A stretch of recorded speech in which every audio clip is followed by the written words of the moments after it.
लेकिन फिर भी आज इंडिया में ज़्यादातर लोग अभी एसआईपी के ऊपर आई एम वेरी हैप्पी कि चलो अवेयर हो रहे हैं कि एसआईपी करना चाहिए। लेकिन मैं जस्ट चाहता हूँ कि ट्रू एंड एकदम ब्रूटल आप ऑनेस्ट मुझे आंसर दीजिए कि अगर लेट्स से फॉर एग्जांपल आज कोई इन्वेस्टमेंट स्टार्ट करता है और 5,000 रुपीज़ का एसआईपी स्टार्ट करता है, तो वो कितना परसेंट एक्सपेक्ट कर सकता है? क्योंकि सपने तो बहुत सारे लोग अलग अलग परसेंटेज के बेचते हैं, और अगर वो कंसिस्टेंटली अगर से 10 साल 15 साल या 20 साल रखता है तो कितना पैसा बना सकता है वो? सबसे पहले तो मुझे ऐसा लग रहा है कि एसआईपी से लोग वेल्दी हो सकते हैं डेफिनेटली। मैं आपको एक सिंपल मैथ बताता हूँ। मान लीजिए आपने 5,000 रुपये की एसआईपी की 20 साल के लिए, इसका मतलब है आपने 12 लाख रुपया टोटल निवेश किया। अब 12% जो मुझे ऐसा लग रहा है फेयर एक्सपेक्टेशन है, उसके ऊपर आपका कॉर्पस तकरीबन 46 लाख रुपीज़ हो जाएगा। बट अब मैं आपको कंपाउंडिंग का मैजिक दिखाता हूँ।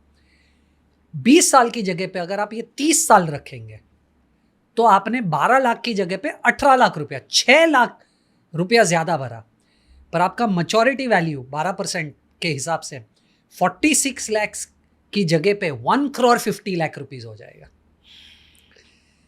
तो जैसे मैं आपको पहले भी कह रहा था कि आपके हाथ में एक ही चीज़ है, कितना लंबा निवेश कर सकते हो और कितना ज़्यादा पैसा डाल सकते हो।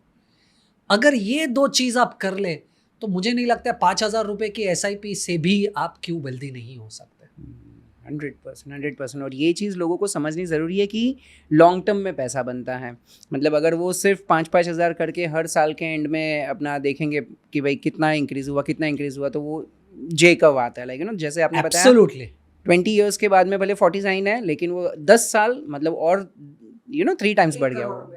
एब्सोल्युटली बहुत वैल्यूएबल है। तो ये बहुत इंपॉर्टेंट चीज़ है सर, आपने जो समझा दी। लेकिन अभी ज़्यादातर लोगों का एक कॉमन डायलॉग रहता है कि यार भाई मैं इन्वेस्टमेंट तो आप बोल रहे हो मैं बढ़ा दूँ या इन्वेस्टमेंट तो मैं स्टार्ट कर दूँ, लेकिन यार मेरी सैलरी नहीं बढ़ रही है। तो क्या एक स्ट्रेटेजी होनी चाहिए कि जैसे जैसे सैलरी बढ़े वैसे वैसे इन्वेस्टमेंट भी कैसे प्लान करना चाहिए, क्या होना चाहिए? बहुत ही इंटरेस्टिंग क्वेश्चन आपने कहा है, क्योंकि वापस मुझे ऐसा लग रहा है कि लोग मैथ नहीं समझते। मैं ये एक एग्जाम्पल 1 लाख की सैलरी पे इसलिए दे रहा हूँ, मैथ करना ईजी है, राइट? पर ये सेम 10,000 की सैलरी पे भी सेम एप्लीकेबल है।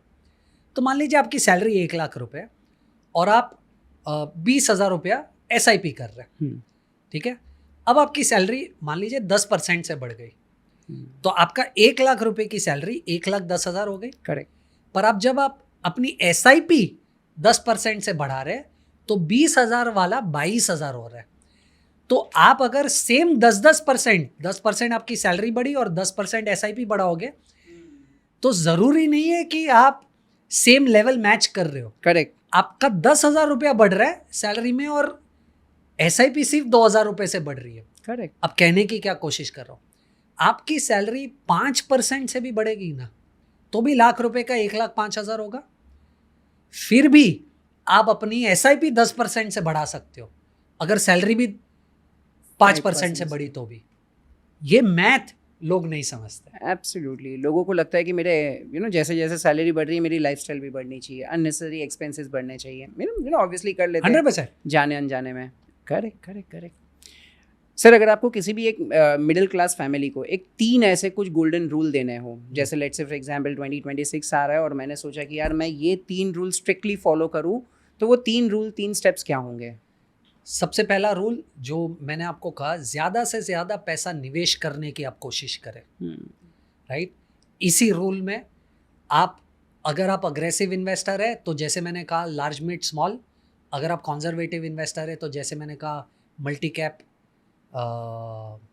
कॉर्पोरेट बॉन्ड फंड और फ्लेक्सी कैप। तो उस तरीके से ज़्यादा पैसा आप जिस तरीके के इन्वेस्टर हो उसमें पैसा निवेश कीजिए। 1 सेकेंड, पिछले साल का रिटर्न देखकर आगे वाले साल में निवेश ना करें। मतलब टिपिकली ये होता है कि आपको ऐसा लग रहा है कि पिछले 3 साल में इस फंड ने सबसे अच्छा रिटर्न दिया या गोल्ड ने अच्छा रिटर्न दिया, तो आज आप उसमें पैसा डाल देते हो और इनवेरिएबली आगे के 3 साल आप पछताओगे, क्योंकि मार्केट सिक्लिकल है। सिक्लिकल का मतलब पिछले 3 साल में जो चला है वो 9 आउट ऑफ 10 टाइम्स आगे के 3 साल में नहीं चलेगा। और तीसरा सबसे इंपॉर्टेंट, क्योंकि 2026 की बात करें, ज़रूरी नहीं है कि यहाँ से मार्केट फ्लाई ऑफ हो जाए। तो आपको शायद 2026 में पॉसिबल है 2% रिटर्न, 3% रिटर्न या 4% रिटर्न भी बने, पर जैसे मैंने कहा मार्केट का नेचर ही वो है। आप अगर कहोगे कि यार इक्विटी में पैसा डालने के बाद भी 2% मिला, मुझे एफडी में तो 6 मिल रहा था या 7 मिल रहा था, तो आप नहीं बने हो इक्विटी के लिए। आपको समझना है 1 साल अच्छा इक्विटी का गया तो आपका पूरा रिकवर हो जाएगा सब कुछ, जो एफडी कभी नहीं दे पाएगा। So true, so true. Sir अगर 2026 में अगर हमें देखना हो कि कौन से सेक्टर में ज़्यादा हमें फोकस करना चाहिए, ऑब्वियसली आप म्यूचुअल फंड को इतना ज़्यादा प्रमोट कर रहे हो तो आई नो कि वही आंसर रहेगा, बट स्टिल अगर मैं कोई सेक्टर को देखूँ कि हाँ ये सेक्टर के अगर फंड्स होंगे उसमें मुझे ज़्यादा इन्वेस्ट करना चाहिए, तो वो कौन से होंगे? देखिए, सबसे पहले तो अगर आप प्रोफेशनल नहीं हो ना, या आपको अगर इन्वेस्टिंग नहीं समझती है, तो सेक्टर इन्वेस्टिंग नहीं करनी चाहिए। 2008 में इंफ्रास्ट्रक्चर फंड्स सबसे पॉपुलर फंड्स थे, क्योंकि इंफ्रास्ट्रक्चर स्टॉक्स ने 100% रिटर्न दे दिया था 2 सालों में। पर अगर 2008 की पीक पे आपने इंफ्रास्ट्रक्चर फंड में पैसा लगाया है, तो ब्रेक इवन करने में 11 साल लगे। 11 साल ब्रेक इवन करने में, रिटर्न जाने दो। तो सेक्टर फंड्स में पैसा निवेश ना करें अगर आपको एंट्री कब करनी है और एग्जिट कब करनी है, ये दोनों चीज़ नहीं आती। पर फिर भी आपका आंसर देने के लिए मुझे ऐसा लग रहा है बैंक्स बहुत ही अच्छा सेक्टर है 2026 के लिए, आईटी बहुत अच्छा सेक्टर है 2026 के लिए, कंजम्पशन बहुत अच्छा सेक्टर है। ये 3 सेक्टर्स में डिस्क्लेमर हमने क्लाइंट्स का पैसा लगवाया, हमको लग रहा है ये तीनों सेक्टर्स 2026 में बहुत अच्छा कर सकते हैं। Great, great. आपके ज़्यादातर स्पीचेस में मैंने देखा है, मैंने आपके प्रीवियस भी कुछ डिस्कशन देखा था, तो आप गोल्ड और सिल्वर के बारे में उसमें ज़्यादा बात करते हो, सिल्वर को आप ज़्यादा एम्फोसिस करते हो, ऐसा क्यों?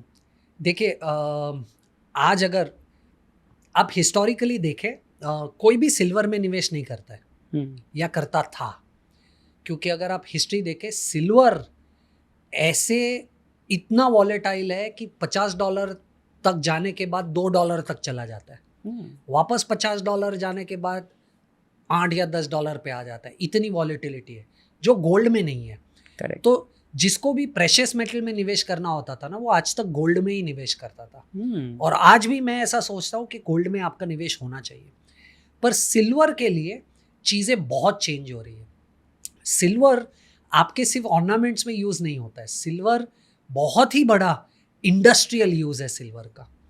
अब जैसे आप अपने बिजनेस में भी एआई पढ़ा रहे हैं, एआई का बूम इतना बड़ा है कि उसकी वजह से भी सिल्वर को फ़ायदा हो रहा है। कैसे? करेक्ट। आज जब आप चैट जीपीटी पे कुछ भी लिखते हो और वो चैट जीपीटी आंसर देता है, वो चैट जीपीटी आंसर कैसे देता है? क्योंकि बैकएंड पे सर्वर्स है जहाँ पर डेटा स्टोर किया गया है और जो डेटा प्रोसेस हो रहा है, उन सर्वर्स को बनाने के लिए जो इक्विपमेंट्स चाहिए उसमें सिल्वर लगता है। एक सिंपल एग्जांपल, आपने ये सुना होगा, किसी भी इलेक्ट्रॉनिक में एक चिप लगती है जिसको आप सेमीकंडक्टर्स कहते हो, राइट? एक नाखून जैसे चिप पे कम से कम 1 लाख छोटे छोटे सेमीकंडक्टर्स है, राइट? इसको बनाने के लिए भी रिक्वायरमेंट जो है वो सिग्निफिकेंटली बढ़ रही है, उसके लिए सिल्वर चाहिए। तो इसके अलावा भी अगर आप देखें, सऊदी अरेबिया, रशिया, ऐसी 2-3 सेंट्रल बैंक्स है कंट्रीज़ की जिन्होंने सिल्वर खरीदना स्टार्ट कर दिया है और उनके फॉरेक्स रिजर्व्स में ऐड करना स्टार्ट कर दिया है। तो ऐसा लग रहा है कि सिल्वर में इंडस्ट्रियल प्रोडक्शन या इंडस्ट्रियल यूज़ बहुत सिग्निफिकेंटली बढ़ रहा है, जिसकी वजह से सिल्वर की प्राइजेस को बेनिफिट होगा। और आज के पहले सेंट्रल बैंक्स ने कभी सिल्वर नहीं खरीदा था, वो सिर्फ गोल्ड खरीदते थे। तो आई थिंक वो भी एक बहुत अच्छा पुश है सिल्वर के लिए। पर आप सिल्वर में निवेश करो तो ये ध्यान रखना बहुत ज़रूरी है, बहुत ही वॉलेटाइल कमोडिटी है। करेक्ट। तो यू शुड बी प्रिपेयर्ड कि जितना आपका ऊपर का एक्सपेक्टेशन है उतना ही नीचे भी जा सकता है। एब्सोल्युटली।